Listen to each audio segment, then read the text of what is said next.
All right, so kick it off really quick. Make sure that you're in the right room. If you're not, it's too late. We locked the door. They can leave. No, they can't leave.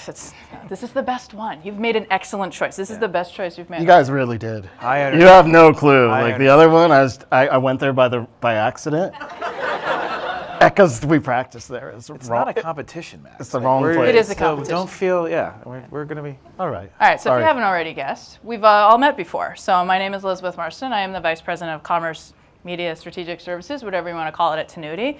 And I get to work with wonderful people like David and Max. Hi, Dave DeRobio. I run our API partnerships team at Instacart. And I'm Max Rudy. I'm the Director of Ecom for Wild Planet Foods. All right, so a couple of things we want to make sure that we set the stage first, like what is a Wild Planet Foods and why do they matter today? Because millennials tried to kill off your category with not owning can openers, if some of you remember that like 10 years ago. Don't worry, Wild Planet has a pop top, so you don't even need it. Tinned fish, sustainable, experiencing a renaissance these days. We'd like to show you a short, hopefully quick, not a show-stopping video, as those usually tend to break the presentations, but we will find out. And we're going to hear a little bit about what a Wild Planet is first. Wild Planet, we believe in the power of one. With one bite, you'll taste the delicious difference of a handcrafted, wild-caught tuna steak.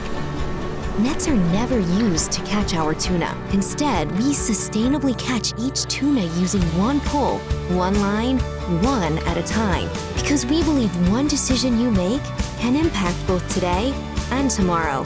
Because there's only one Wild Planet. Nice. All right, so Max, tell me a little bit more about Wild Planet itself. Like, why do you work there? So when the recruiter first called me about Wild Planet and tuna, I said, no thanks, I don't want to work for canned tuna.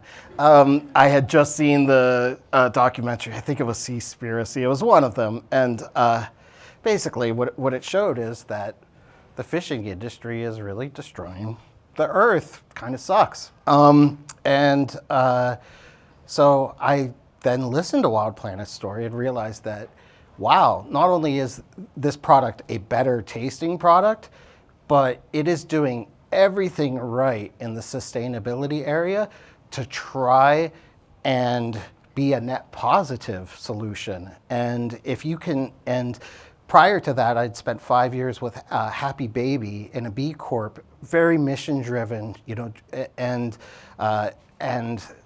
just you've seen it across is a theme, very thematic, that Gen Z millennials, they care about who you are and what you do, and that's when I realized this company has a really good heart, and that's what landed me.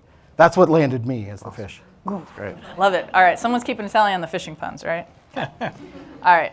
Obviously, like we said, sustainability and a superior product, of course. This is a quick shot of what the Instacart experience looks like for Wild Planet these days. But thanks to Emily. Yes. Front row. Thanks to Emily. But as a large-scale, sustainably focused, it's a cause integral to the brand, but you're also stealing market share. Has Instacart played a huge role in that? Instacart. Well, I mean, no, that's why I'm here. Now, when I started a year ago, I came in and my Instacart rep said that we were the only brand eligible for a coupon for free ad space because we were the only ones not spending on Instacart. So I'm not going to come here and tell you guys a story that we were the first to market and that's how we were successful. You were the first to get a free. We were the first. We were the last. That's how special we were. Great. And so therefore, we've been able to, since then, I knew the power of Instacart, the amount of grocers that they work with, and just have seen their success time and time again. So I partnered with, I got a relationships with Tenuity, and within our first quarter, Instacart has become by far our best practice and our driving force of retail media. I believe that we have one other thing there. It's like, so how much were you spending last year before they came to you and offered you the yeah, so nothing. But 2023, much better. But again, everybody realizes, right? Instacart can be confusing to CPG. You're still making money on Instacart. Instacart, whether you like it or not, it is a It's essentially a customer. How you're doing business through there, whether or not you take care of it or not. So you don't find it duplicative? Not at all. In fact, because your ability to utilize the tool sets that you really offer, right, give us the ability to really democratize the shelf and be able to compete with really big players and put our product in a position to win. All right, so Prime to be number one, and decision obviously was like a market share perspective, other than they came and said, hey, you should try this. Anything else from reasons on decision made? I mean, it's the retailers. You're up here in New York, selfishly, we're targeting Wegmans, we're targeting Key Foods. Just a huge tail we're able to work with. We're more in the natural space, so there's a partnership with Sprouts that allows us to really go further. Publix in the Southeast. Retailers they're natural brick and mortar companies. They can't just turn a key and be a digital company all of a sudden. However, Instacart gives them that turnkey, so that's why it's so successful. Ooh, nice transition. All right. So one other thing I want to make sure that we get to here is David. Yeah. I met you your second day at Instacart. I know. I remember the phone call. Stuck with me the video forever. phone call. Yeah. Tell us a little bit more about your Instacart journey and kind of like what we're seeing here and how that lines up with Max's story. Yeah, and credit to both Tenuity and to Wild Planet for sort of taking the walk with us. I mean, Instacart is a great opportunity for challenger brands to get that shelf space, quote unquote, that virtual shelf space that they might not necessarily get in a traditional sort of brick and mortar experience. So just an example here that we've got up on screen. I'm lucky I can see it in the mirror. I was just thinking that. I was like, that's this thing. That's very useful. I got the mirror, yeah. In this example here, you've got brands like Ice, a challenger brand. The first row, by the way, is all sponsored. Paying on a cost per click. But you have like challenger brands like Ice competing against some of the larger, sort of more traditional soda brands or brands that you might find in a results for soda. And then, what's even cooler is we've got a great Tenuity brand like Poppy, also taking advantage of display advertising, which is also tied to search results. So just a good example of like two challenger brands being able to sort of win share of mind, share of voice in a otherwise crowded marketplace dominated by like very big, large key players. I mean, this to me, this is the soda wars. I mean, like Pepsi gave away a fighter jet, and you're all of a sudden able to be in the same conversation with them when someone's actually buying the product. Yeah, all you need to do is give away, 12 discount your product and pay some CPC to get up there. I think that's a different session. All right. Yes. But a little digging in a little bit further on that, like since we have Wild Planet here for the specific examples, like how did you help Instacart? How does Instacart help challenger brands? Like tell us a little bit about the scale of Instacart. Yeah, again, we're over 75,000 retail sort of locations across the United States with basically 95% coverage nationally. When it comes to grocery, 1,100 retail partners in grocery. And we just provide, brands with a level playing field with the tools where, no matter what the budget is, if you're gung-ho about achieving share and playing with the CPC dials to dial up that share or to dial up that presence on the platform, you can do that. Again, another great example here with Wild Planet, Tenuity and Wild Planet. You've got a couple opportunities for here, tuna, smaller categories. So you have the first 4 SKUs that are sponsored. You've got Wild Planet participating in a couple of them. You also have Wild Planet participating in a large creative display, which is further up the funnel, but we'll get into some of the return on investment that you guys are seeing from those elements. Yeah, and I can't speak enough to display and the tests that we've been able to run, and just for us to be able to be in the shelf. I mean, if you think about what it takes to get in the shelf at the store, and then you times that by how many retailers do you have? Over 1,500 retailers, grocery 1,100, over 1,100. I mean, it's a productivity enabler, right? All right, so one of the things I heard early, we're already getting early feedback, was that folks want to hear more about the details, like they dig in a little bit more on like what Wild Planet saw on Instacart specifically. So in this example, What do we Yeah, have I mean, I'll sort of cover it, but I'd love for you to go 100%. deeper here. So, 54% of when sort of Tenuity and Wild Planet executed here, they're targeting consumers who had interacted with Wild Planet over the past 30 days. So had done something, whether they clicked on a SKU to look at sort of product information, gone to the Wild Planet brand page, which we'll show you in a second, a great way for a partner sort of to be present on Instacart in an ever-present way and sort of own space. So they've either interacted with the brand page, maybe put something in their basket and didn't buy. Yep. So Wild Planet and Tenuity are able to sort of retarget those customers with messaging. And right here, you're getting 54% of the people that were targeted in that campaign were new to the Wild Planet brand. And for us, ROAS isn't the key measurement, although we got 22 ROAS off this campaign. I don't even think it's up there. But new to brand is our number one KPI because we have a very loyal set of, once people try our product, they continue to buy it. And we're very blessed to have that. But we need to get to new people. Not everybody has heard of us, and we need to get our products in people's shelves. So our ability to target, and no other platform, and I use all the retail media platforms, none of them have the new to brand stats as clear, both at search and DSP level. And it's that data that really helps us make informed decisions. And in the UI. Yeah.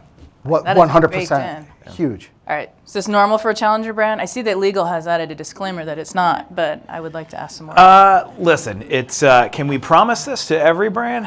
No, we can't. But we're glad that you guys are utilizing the strategies and the tool to experience this type of these types of metrics. So I heard yes. Yeah. And I would throw it back though. To just to give a plug to Tenuity, and thanks for putting this huge event together. It's great, but the fact that we were, again, with Tenuity, I was able to, and sorry, it's not just Instacart, but I was able to lift up 6 different retail media platforms in less than a quarter. In 1 month, I was able to get that lift off the ground with Tenuity, and I'm a team of 1.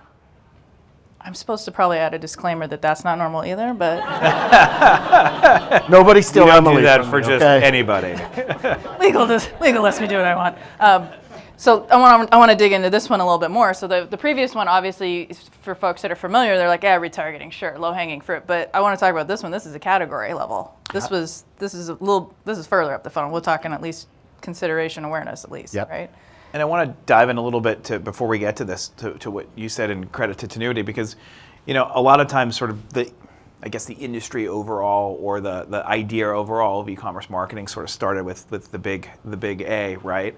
But you can't sort of just take your strategies that you apply there and apply them sort of in every other e-commerce platform. You need to tweak, and there need to be nuances to sort of the way you approach it. So credit to you all for sort of tailoring each approach and really sort of figuring out the way to win on each platform, most specifically ours, by doing stuff like driving plus 4.5% ROAS, and on this execution here, which is targeting Instacart customers over the past 90 days that had bought in the tuna and canned meat category, but actually hadn't bought in the past 30 days. So we're actually Wild Planet's looking to go back and say, hey, give you a little knock on the shoulder here. Hey, how come, here's a reminder. Why don't we get you more re-engaged with our brand, and please buy our brand. Yeah, and if you're someone that hasn't heard of our brand, we are asking you to take a plunge of commitment that is $3-4 more than a regular can of tuna. So by being able to show imagery, by being able to really have all the tools so that the user, because e-commerce isn't about a pretty picture, it's about showing the person exactly what they're going to get so that they are confident to make that conversion. And again, Instacart allows us to do that with our content, whether it's the syndicating platforms or utilizing the tools for targeting. Which brings me to our next point about, let's see, I think we have a picture of a brand page. Oh, yeah. And what we should think about. And so the series of questions that I have next for David and Max are more about like what should we look at going forward. So 2023, so as we talked about this morning, what got you here won't get you there. So let's hear more about there. Yeah, I mean, so Instacart, this is an example of a brand page. So this is a place, again, if you're a brand, a place for sort of all your SKUs to live and sort of curate the experience for consumers when they come there. All of the display advertising, video advertising, shoppable display advertising, the creative parts linked to these brand pages.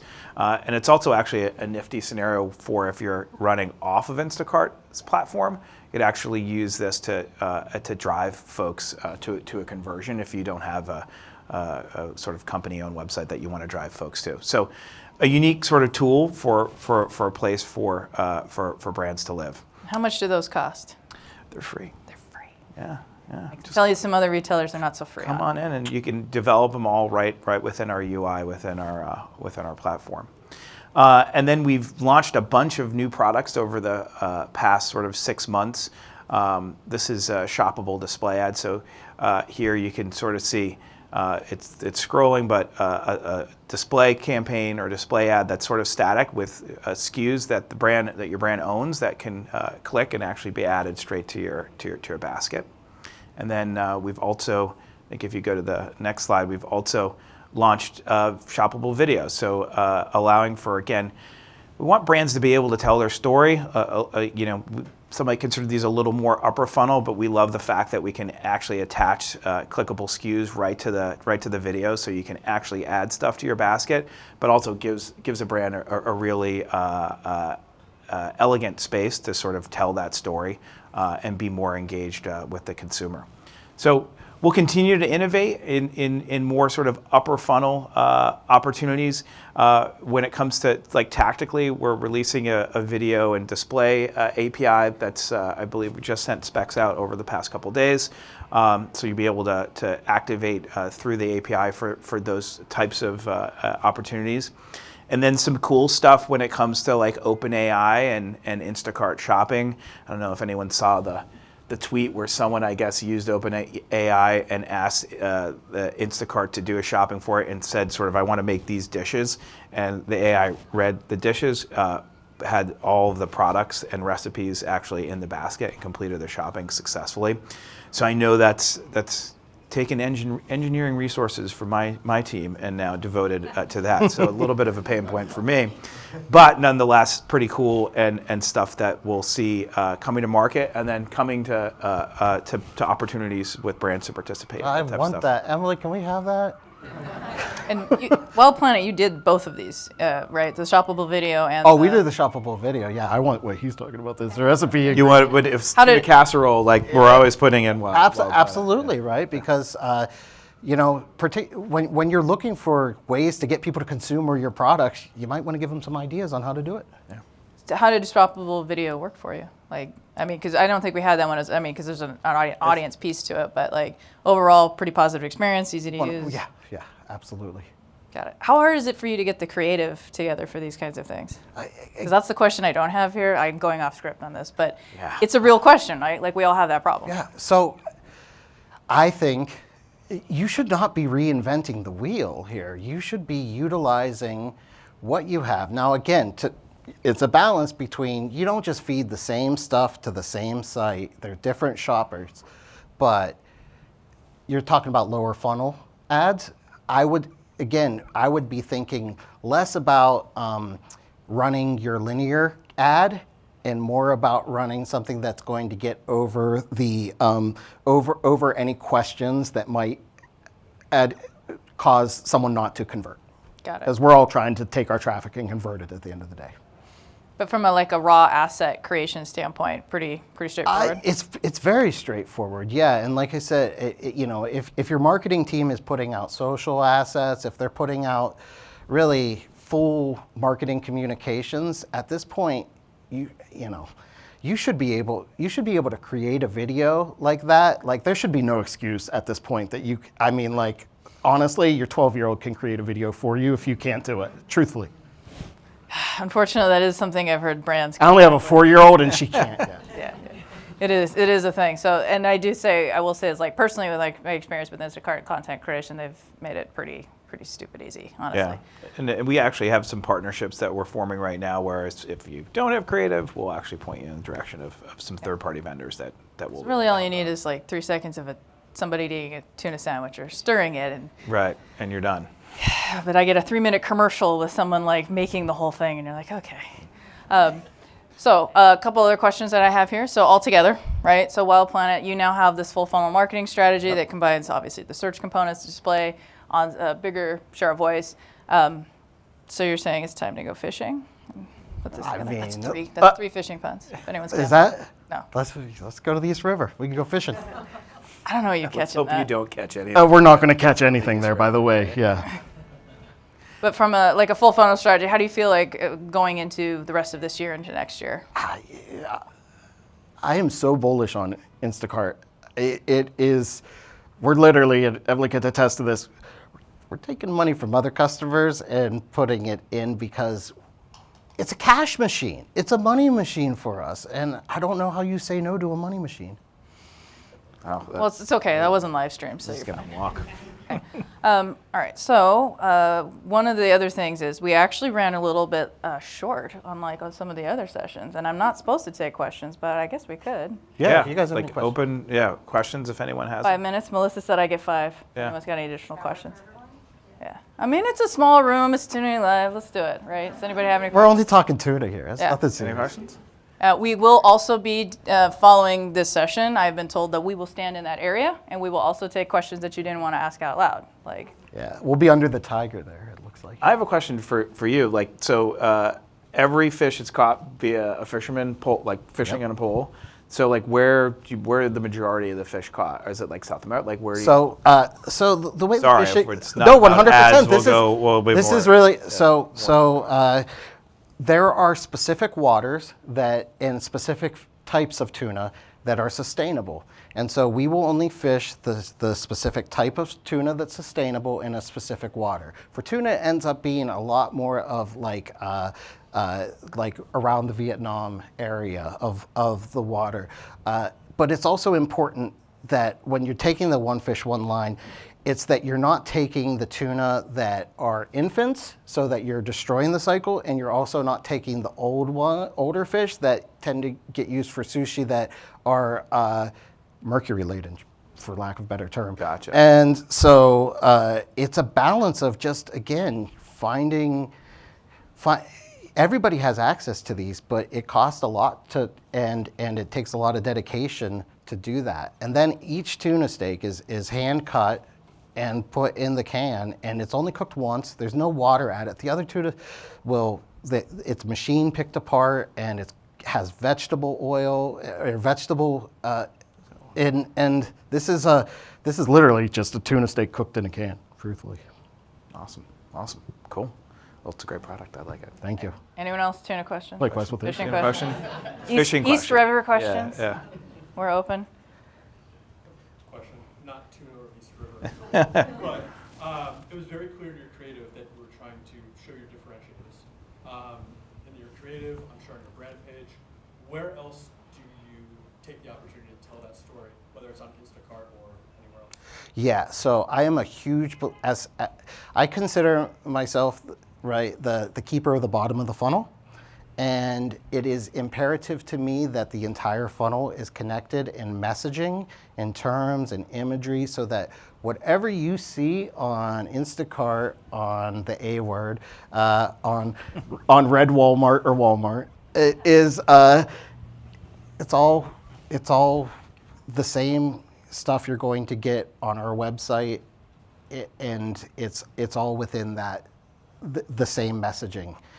Because at this point, we consider the bottom of the funnel to be, in a CPG, it's kind of an express, it's an express funnel, because people are going to choose from the consideration set they have at that moment, and they're going to use the tools they have to make the best choice. They're not going to spend maybe the same time they would on baby formula like I used to because it's not going to be something they do, but they're going to make the best choice they can. So how can we use those tools? Reviews, imagery, graphic imagery that it has graphical user interface, right, that will show how much clearly people are getting, et cetera. And yeah, so really it's about making sure consistency. And I think it's going to be interesting for brands, challenger brands and big brands alike, to figure out sort of how they look at their creative for upper funnel, especially as you have, with the rise in streaming, you've got so much more linear budget going to streaming. Like, how does that more precisely targeted, maybe even more measurable, obviously, than linear sort of creative, how does that compare to the tried and trusted sort of e-commerce creative that we're all used to, that drives people, that is more lower funnel? Yep. Like, what's the relationship between those two things? And I think that'll be super interesting. Yeah, and that's 100%, and that's what we know that Instacart is kind of invested in learning these things now. So it's just as it's so exciting as the different tool sets come out, and there's always just a different opportunity. You just have to have your story straight and know what you want to accomplish at that point in the funnel. All right, awesome. Going once, going twice. Melissa, am I good? Can I release everybody or a little bit early or whatever? We'll be out there aside for questions. Yeah. Thank you so much on behalf of Thanks, Community, everybody. to Max and Thank you. David, Yeah, and for thanks, you all for everybody. coming. Thanks, Appreciate Matt. it. Thank you.